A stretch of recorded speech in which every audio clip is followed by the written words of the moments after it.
নমস্কার বন্ধুরা, প্রদীপ এক্সপ্লেন চ্যানেলে সবাইকে স্বাগত জানাই।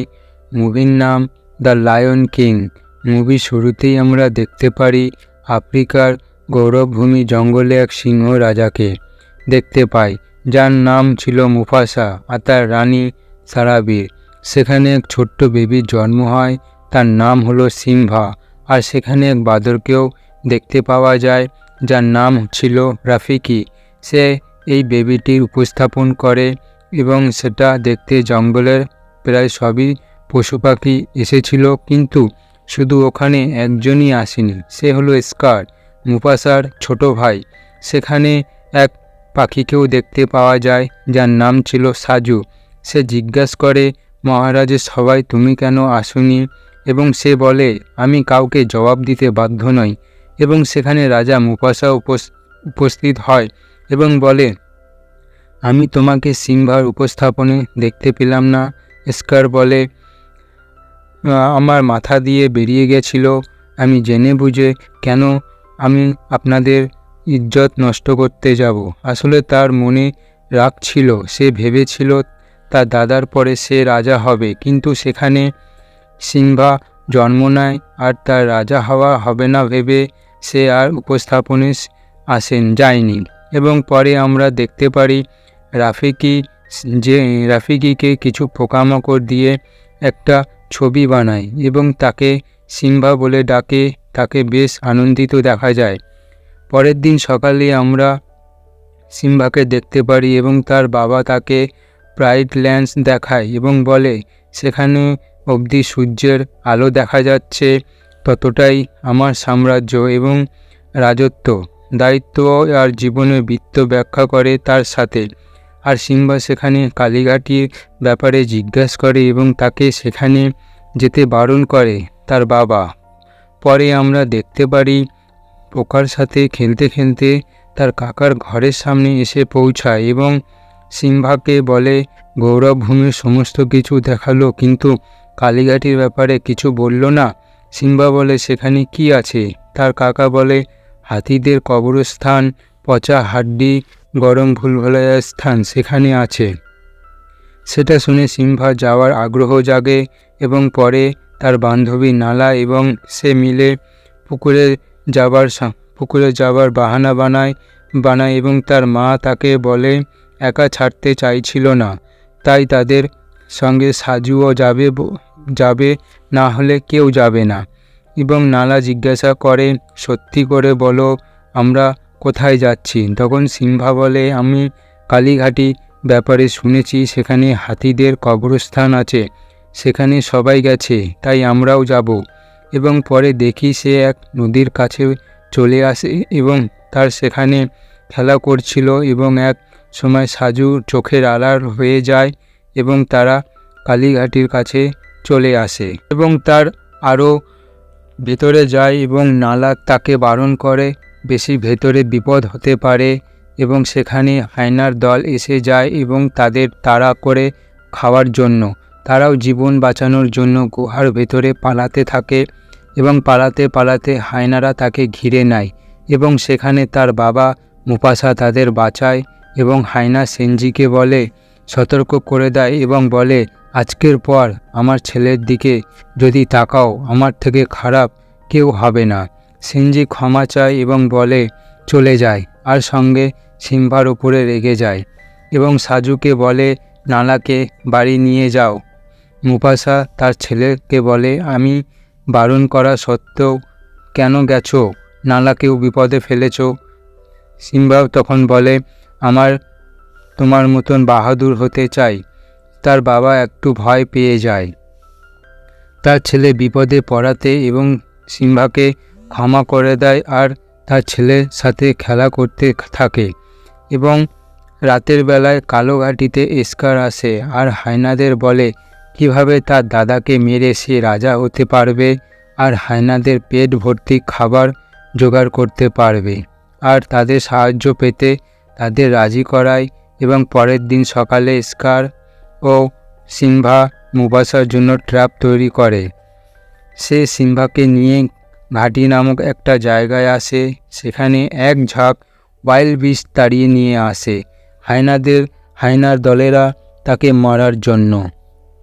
এবং স্কার খবর দেয় মুফাসাকে যে ঘাঁটিতে ওয়াইল্ড বিস্টের মধ্যে ফেসে গেছে সিম্বা। তাদের থেকে রক্ষা পেতে সে এক শুকনো কাঠের ওপর উঠে পড়ে। তারপর তার বাবা যখন সিম্বাকে দেখে ঝাঁপিয়ে পড়ল তার ছেলেকে রক্ষা করতে এবং সিম্বাকে মুখে করে নিয়ে যায় একটা নিরাপত্তা স্থানে। এবং যখন মুফাসা ওয়াইল্ড বিস্টের হাত থেকে রক্ষা পাওয়ার জন্য পাহাড়ের ওপর থেকে উপরে উঠছিল তখন স্কারের কাছে জীবন রক্ষার জন্য তার হাতে হাত বাড়াতে বলল। তখন সে তাকে মৃত্যুর কবলে ঠেলে দিল এবং সে মারা যায়। সিম্বা যখন তার বাবার কাছে যায় এবং সেখানে স্কারও তার কাছে যায় এবং সমস্ত দোষ তার ঘাড়ে চাপিয়ে দেয় এবং বলে, তোমার মা কি ভাববে যে যুবরাজ যে কিনা রাজা হওয়ার জন্য তার বাবাকে সে মেরে ফেলল? সিম্বা বলে, এখন আমি কি করব? তখন স্কার বলে, এখান থেকে পালিয়ে যাও আর কোনো দিন ফিরে এসো না। সে যখন পালাচ্ছিল তখন পিছনে হায়না ধাওয়া করে। তাদের হাত থেকে রক্ষা পেতে পাহাড় থেকে গাছের নিচে আশ্রয় নেয়। আর হায়না ভেবেছিল যে এত উঁচু থেকে পড়লে কেউ আর বাঁচতে পারে, কিন্তু সে বেঁচেছিল আর সে ওখান থেকে অন্য এক রাজ্যে চলে যায়। অপরদিকে স্কার বলে তার ভাইজি ও দাদা দুজনে মারা যায় এবং কেউ বেঁচে না থাকার কারণে এখন বর্তমানে গৌরবভূমির আমি রাজা। সাহায্য করার জন্য হায়নাদের ডেকে আনে।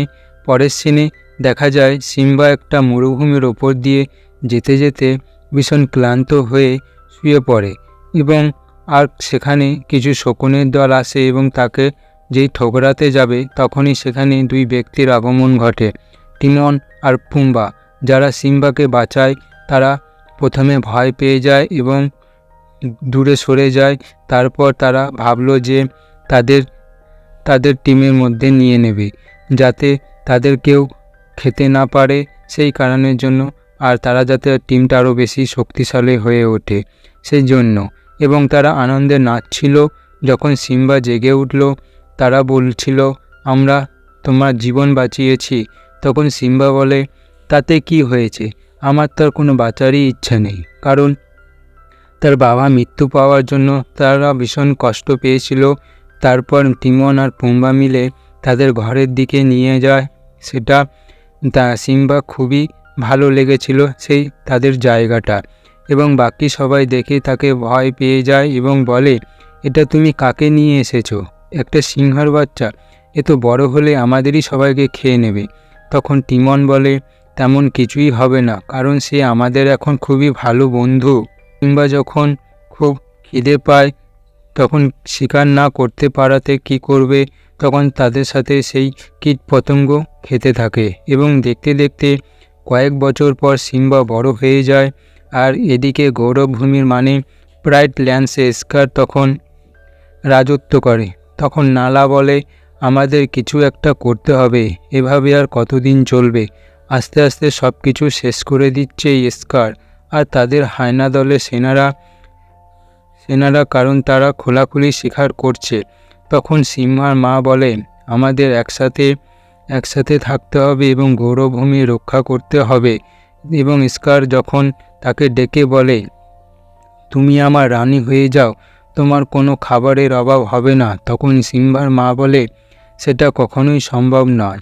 তখন স্কার বলে, ঠিক আছে, তাহলে আজকের পর দিয়ে যখন হায়নাদের খাওয়া হবে তারপরেই বাঁচাকুচা যে জিনিস থাকবে সেগুলোই তোমরা খাবে।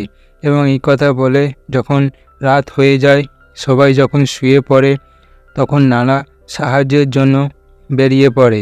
পরের দিন সকালে একটা হরিণকে ভয় দেখিয়ে দেয় সিম্বা, একটা ফড়িং ধরতে গিয়ে, এবং হরিণটা ভয়ে পালিয়ে যায়। এবং সিম্বা যখন তাদের সাথে মস্তি করছিল তখন তাদের উপর একটা সিংহ হামলা করে দেয় এবং টিমন আর পুম্বার জীবনে রক্ষার জন্য পালাচ্ছিল। তখন পুম্বা ফেঁসে যায় এবং তাকে যখন খেতে না পারে তখন সিম্বা সেই সিংহটার উপরে ঝাঁপিয়ে পড়ে এবং তাদের মধ্যে লড়াই হতে থাকে। সিম্বা বলে তার গন্ধ সুখে তাকে চিনতে পারে এবং বলে, নালা তুমি এখানে কি করছো?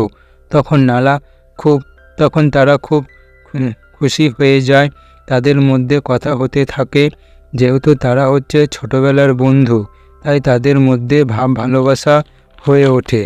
এবং অপরদিকে আমরা দেখতে পারি যে সিম্বা যখন একা বসে ভাবছিল, তখন হাওয়াতে তার গা দিয়ে কিছুটা লোম উড়ে গিয়ে নদীতে পাখির মুখে করে, হাওয়াতে উড়ে পিঁপড়েদের মুখে করে গিয়ে পৌঁছায় তাদের রাজ্যে, মানে গৌরবভূমির মাটিতে। সেখানে সেই বাদুড়টি হাতে গিয়ে পৌঁছায় এবং সেটা ভালো করে দেখে চিনতে পারে যে আজ থেকে কিছু বছর আগে মুফাসা ছেলেকে উপস্থাপন করেছিল। সে শিশুটির গায়ের লোম দেখে চিনতে পারে আর আনন্দে নাচ করতে থাকে, যে বলে সিম্বা এখনও বেঁচে আছে। নালা তারপর তাকে যেতে বলে তার বাড়িতে, বলে স্কার আর হায়নাদের নতুন সরকার গড়ে তুলেছে, এখন সবার তোমাকে দরকার, তুমি এখন সবার রাজা। কিন্তু সিম্বা পরিষ্কার না করে দেয়, আমার সেখানে কারুর দরকার নেই। তারপর নালাকে পুরো জঙ্গল ঘুরিয়ে দেখায়, যেটা নালার খুব সুন্দর লেগেছিল এবং তাদের মধ্যে ভালোবাসার ভাব হয়। এবং নালা যখন তাকে বারবার যাওয়ার জন্য বলছিল, তখন সিম্বা বলে, এখন স্কার হচ্ছে রাজা, এখন আর আমার দরকার নেই কারুর। নালা বলে, তোমার মায়ের জন্য তুমি যাবে না? তখন সে না করে দেয় এবং সে দুঃখ পেয়ে একাই চলে যায় সে তার আগের গৌরবভূমিতে। তাদের পর দেখতে পাই রাফিকিকে, যে সিম্বার সঙ্গে দেখা করে এবং বলে, আমি তোমার বাবাকে চিনি এবং তার সঙ্গে তোমার দেখা করাতেও পারি। এবং তাকে এক নদীর ধারে নিয়ে যায় এবং তাকে বলে, এই জলের দিকে তাকাও, তোমার বাবাকে দেখতে পারবে। তারপর তাকায় এবং দেখতে পায় একটি ছায়া, যেখানে তার বাবাকে দেখা যাচ্ছে, মানে তার ভেতরে যে তার বাবা রয়েছে সেটাইও দেখতে পেল। তারপর আকাশে মেঘ গর্জন করছিল, তখন তার বাবা আওয়াজ শুনতে পেল এবং বলছিল, তুমি সবসময় মনে রাখবে আসলে তুমি কে, তুমি একজন সত্যিকারের রাজা, আমি গর্বিত তুমি আমার ছেলে, আর তোমার সাথে সর্বদাই আমি থাকব। এবং কথা বলে চলে যায় তার বাবা। তারপর সে নিজেই বলে, হ্যাঁ আমি হলাম মুফাসার ছেলে। তারপর তার মধ্যে একটা পজিটিভ শক্তির ভাব চলে আসে এবং সে ওই জায়গা থেকে খুব দ্রুত গতিতে ছুটে যায়, তার ভূমিতায় যায় এবং সে ওখানে গিয়ে দেখে যে সমস্ত কিছু আর আগের মতো নেই। তারপর দুজনেই নালা আর সিম্বা মিলে দেখলো কিছুই যেন পাল্টে গেছে। নালা তো জানতোই, কিন্তু সিম্বা জানতো না। এবং ওখানে টিমন আর পুম্বা তারাও সেখানে আসে আর বলে যে তুমি আমার বাচ্চা, আমি তোমার সাথে দিতে চাই। এবং এদিকে স্কার সিম্বার মাকে তার রানী বানাতে চাইছিল এবং বলছিল, আমি মুফাসার থেকেও খুব বেশি শক্তিশালী। তখন তার মা বলে, মুফাসার আগে তুমি কিছুই না। তাদের মধ্যে যখন লড়াই হচ্ছিল, তখন তার ছেলে এসে যায় এবং বলে, দূরে থাকো আমার মায়ের থেকে। সবাই দেখার পর অবাক হয়ে যায়। তার মা বলে, তুমি এখনও বেঁচে আছো? কোথায় ছিলে এতদিন? এবং স্কার বলে সিম্বাকে, এখন আমি এখানকার রাজা, কারণ সবাই আমার কথা শুনেই চলে। তখন সিম্বার মা বলে, তুমি এখন আর আমাদের রাজা না, আমাদের রাজা হচ্ছে আমার ছেলে সিম্বা। এবং যখন স্কার তাকে বলে যে তোমার বাবার হত্যার কারণটা তুমি এখনও বলনি, যে তুমি তোমার বাবাকে হত্যা করেছিলে, তখন সিম্বা বলে ওটা একটা দুর্ঘটনা ছিল। এবং তাদের মধ্যে আবার লড়াই হয় এবং সিম্বা পাহাড়ের শেষ প্রান্তের দিকে চলে আসে আর পা ফসকে পড়ে যায় নিচে। আর তখনই একটা বার্চ পড়ল একটা গাছের ওপর আর আগুন লেগে যায়। আগুন লেগে যাওয়ার কারণে চারিদিকে সেই লতাপাতা এবং জঙ্গলগুলোতেও আগুন ধরে যায়। তখন স্কার বলে, এরকম দৃশ্য কোথায় যেন আমি দেখেছিলাম। তখন বলে, কয়েক বছর আগে ঠিক এভাবেই মুফাসাকেও ঝুলছিল পাহাড়ের ওপর দিয়ে মরার জন্য।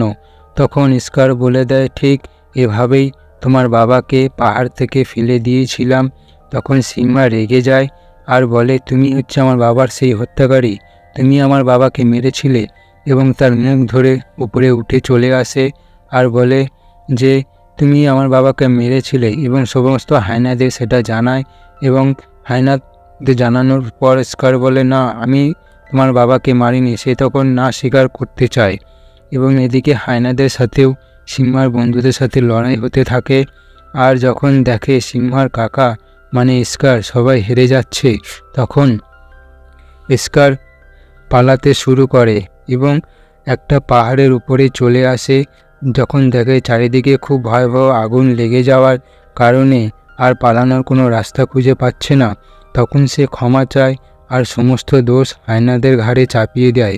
তখন সিম্বা বলে, তুমি আমাকেও কষ্ট দিয়েছিলে আর হায়নাদেরও বোকা বানিয়েছ। তাকে যখন পালাতে বলছিল, সে তখন না পালিয়ে সে কী করলো, আগুনের ফুলকি তার চোখে ছুঁড়ে মারল। তাতে রেগে গিয়ে সিম্বা তার সঙ্গে লড়াই করে এবং লড়াই যখন স্কার তার সাথে কিছুতেই পেরে উঠতে পারছিল না, কারণ সে তখন বুড়ো হয়ে গিয়েছিল। আর তখন সিম্বা হচ্ছে খুবই শক্তিশালী, তার সঙ্গে কিছুতেই পারছিল না। এবং তাকে হার মেনে নেওয়াতে সে কিছুতেই হার মানছে না, কারণ তার মনে ছিল একটা রাজা হওয়ার স্বপ্ন, যে স্বপ্নটা তার মন থেকে তখনও সে যায়নি। তবুও সে তার সাথে লড়ে যাচ্ছিল।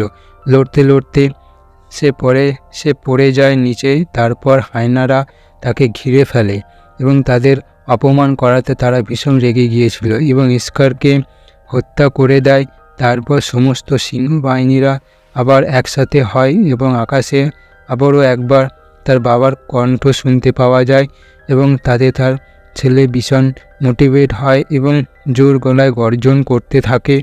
আর গৌরবভূমি আবার আগের মতন হয়ে ওঠে। সিম্বা তখন ওখানকার রাজা হয় আর তার রানী নালা মানে গৌরবভূমির দুজন স্বামী স্ত্রী হয়। এদের মধ্যে কয়েকদিন পর একটা বেবি সন্তান জন্ম হয় এবং সেই বাঁদরটি মানে রাফিকি তাদের উপস্থাপন করার জন্য সেই আগে যেরকম সিম্বাকে উপস্থাপন করেছিল ঠিক সেমনভাবেই এই বেবিটিকেও উপস্থাপন করলো। আবার সেই সমস্ত পশু পাখিরা এসেছিল সেই উপস্থাপন দেখতে এবং এইভাবেই গল্পটা এখানেই শেষ হয়ে গেল এবং তাদের মধ্যে এরকমভাবেই জীবন তাদের চলতে শুরু